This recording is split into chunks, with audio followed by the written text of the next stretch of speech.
Hi hello ನಮಸ್ತೆ ಎಲ್ರಿಗೂ welcome back to Navya Vinay YouTube channel.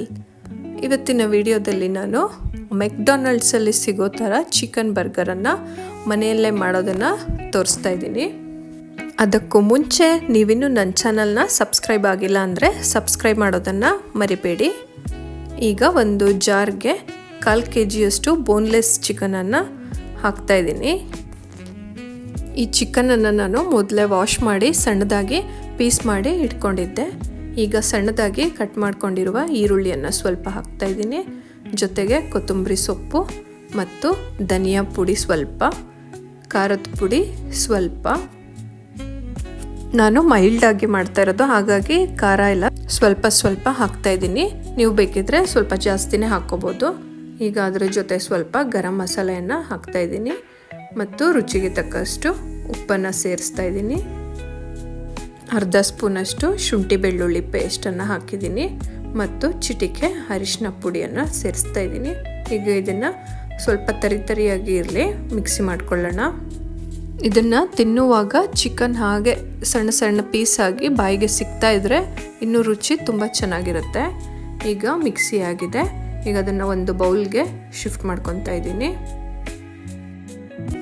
ಈ ಮಿಕ್ಸಿ ಮಾಡ್ಕೊಂಡಿರೋ ಚಿಕನ್ ಮಿಶ್ರಣನ ಚೆನ್ನಾಗಿ ನಾದ್ಕೋಬೇಕು, ಇಲ್ಲಾಂದರೆ ನಾವು ಪ್ಯಾಟಿ ಮಾಡಿದಾಗ ಅದು ಸೀಳ್ ಬಿಡ್ಕೊಳ್ಳುತ್ತೆ, ಆವಾಗ ಚೆನ್ನಾಗಿ ಬರಲ್ಲ.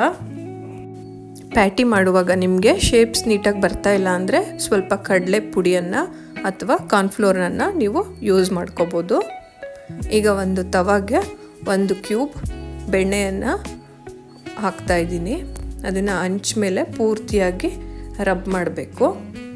ಆ ಬೆಣ್ಣೆ ಎಲ್ಲ ಚೆನ್ನಾಗಿ ಕರಗಬೇಕು. ಬೆಣ್ಣೆ ಕರಗಿದ ಮೇಲೆ ಬನ್ಗಳನ್ನು ಬಿಸಿ ಮಾಡ್ತಾ ಇದ್ದೀನಿ. ನಾನಿಲ್ಲಿ ನಂದಿನಿ ಗುಡ್ ಲೈಫ್ ಅವ್ರದ್ದು ಸ್ಪೆಷಲ್ ಪಾವ್ ಬನ್ಗಳನ್ನು ಯೂಸ್ ಮಾಡ್ತಾ ಇದ್ದೀನಿ. ನೀವು ಬೇಕು ಅಂದರೆ ಬರ್ಗರ್ ಬನ್ಗಳನ್ನು ಕೂಡ ಯೂಸ್ ಮಾಡ್ಕೋಬೋದು. ಈಗ ಬೆಣ್ಣೆ ಎಲ್ಲ ಚೆನ್ನಾಗಿ ಮೆಲ್ಟ್ ಆಗಿದೆ. ಅದ್ರ ಮೇಲೆ ಬನ್ಗಳನ್ನು ಇಟ್ಟು ಬಿಸಿ ಮಾಡ್ತಾ ಇದ್ದೀನಿ. ಇಲ್ಲಿ ನಾನು ಬನ್ನನ್ನು ತಗೊಂಡು ಮಧ್ಯ ಕಟ್ ಮಾಡಿ ಇಟ್ಕೊಂಡಿದ್ದೀನಿ. ಅದೇ ರೀತಿ 2 ಬನ್ನನ್ನು ಕಟ್ ಮಾಡಿ ಬಿಸಿ ಮಾಡ್ಕೊತಾ ಇದ್ದೀನಿ. ಬನ್ನನ್ನು 2 ಸೈಡ್ ಬಿಸಿ ಮಾಡಬೇಕು, ಆವಾಗ ಚೆನ್ನಾಗಿ ಬರುತ್ತೆ.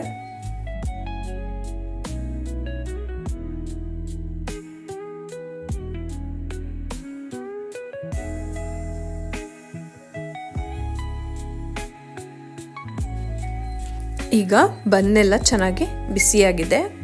ಅದನ್ನು ತೆಗೆದುಬಿಟ್ಟು ಮತ್ತೆ 1 ಕ್ಯೂಬಷ್ಟು ಬೆಣ್ಣೆಯನ್ನು ಹಾಕಿ ಅದೇ ಹಂಚ ಮೇಲೆ ಬಿಸಿ ಮಾಡ್ಕೊತಾ ಇದ್ದೀನಿ. ಈಗ ನಾವು ಮೊದಲು ಮಿಕ್ಸ್ ಮಾಡಿ ಇಟ್ಕೊಂಡಿರುವ ಪ್ಯಾಟಿಯನ್ನು ತೊಗೊಂಡು ಅದು ಶೇಪ್ಸ್ ಮಾಡ್ತಾ ಇದ್ದೀನಿ. ಇಲ್ಲಿ ನಾನು 1 ನಿಂಬೆ ಗಾತ್ರದಷ್ಟು ಚಿಕನನ್ನು ಮಿಕ್ಸ್ ಮಾಡಿ ಇಟ್ಕೊಂಡಿರುವ ಪ್ಯಾಟಿಯನ್ನು ತೊಗೋತಾ ಇದ್ದೀನಿ. ಅದನ್ನು ಒಂದು ವಡೆ ರೀತಿ ಶೇಪಲ್ಲಿ ಮಾಡ್ಕೊತಾ ಇದ್ದೀನಿ, ನೋಡ್ಬೋದು ವಿಡಿಯೋದಲ್ಲಿ. ಈಗ ಅದನ್ನು ತವ ಮೇಲೆ ಹಾಕಿ ಬಿಸಿ ಮಾಡ್ಕೊಳ್ಳೋಣ. ಪ್ಯಾಟಿಗಳನ್ನು ನಾನು ಲೋ ಫ್ಲೇಮಲ್ಲೇ ಇಟ್ಕೊಂಡು ಬಿಸಿ ಮಾಡ್ಕೊತೀನಿ.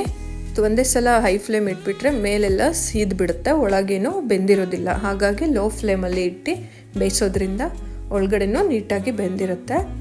ಈಗ ಅದ್ರ ಮೇಲ್ಗಡೆನೂ ಸ್ವಲ್ಪ ಬೆಣ್ಣೆಯನ್ನು ಹಾಕಿ ಬಿಸಿ ಮಾಡ್ಕೊತಾ ಇದ್ದೀನಿ. ಈ ರೀತಿ ಸ್ಪೆಷಲ್ ಡಿಶಸ್ನ ನೀವು ಮನೆಯಲ್ಲೇ ಮಾಡೋದ್ರಿಂದ ಮಕ್ಕಳು ಆಚೆ ಕಡೆ ತಿನ್ನೋದು ಕಮ್ಮಿ ಆಗುತ್ತೆ ಮತ್ತು ಮನೇಲಿರೋರು ಎಲ್ಲರೂ ಕೂಡ ತಿನ್ಬೋದು, ಖರ್ಚು ಕೂಡ ಕಮ್ಮಿ ಆಗುತ್ತೆ.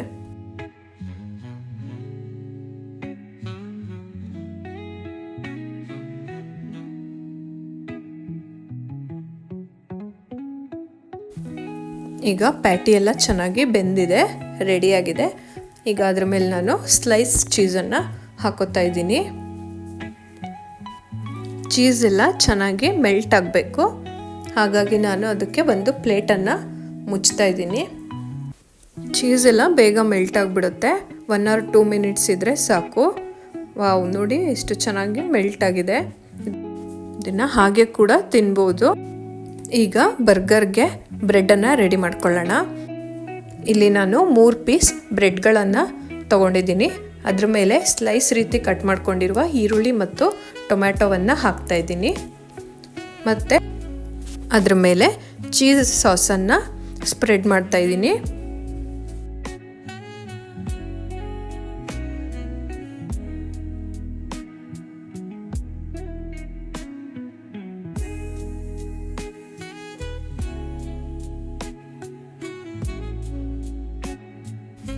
ಈಗ ನಾನು ಮಾಡಿ ಇಟ್ಕೊಂಡಿರುವ ಚಿಕನ್ನಿಂದು ಬಿಸಿ ಬಿಸಿ ಪ್ಯಾಟಿಯನ್ನು ಹಾಕ್ತಾಯಿದ್ದೀನಿ ಬ್ರೆಡ್ ಮೇಲೆ. ಇದನ್ನು ಬಿಸಿ ಇರುವಾಗಲೇ ತಿನ್ನಬೇಕು, ಮತ್ತು ತಣ್ಣಗಾಗ್ಬಿಟ್ರೆ ಚೀಸೆಲ್ಲ ಗಟ್ಟಿ ಆಗುತ್ತೆ. ನೋಡ್ತಾ ಇರ್ಬೋದು ಬರ್ಗರ್ ಸ್ಟಫಿಂಗ್ ಎಲ್ಲ ರೆಡಿಯಾಗಿದೆ. ಈಗ ಉಳಿದಿರೋ ಬ್ರೆಡ್ ಪೀಸ್ಗಳನ್ನು ಹಾಕ್ತಾಯಿದ್ದೀನಿ.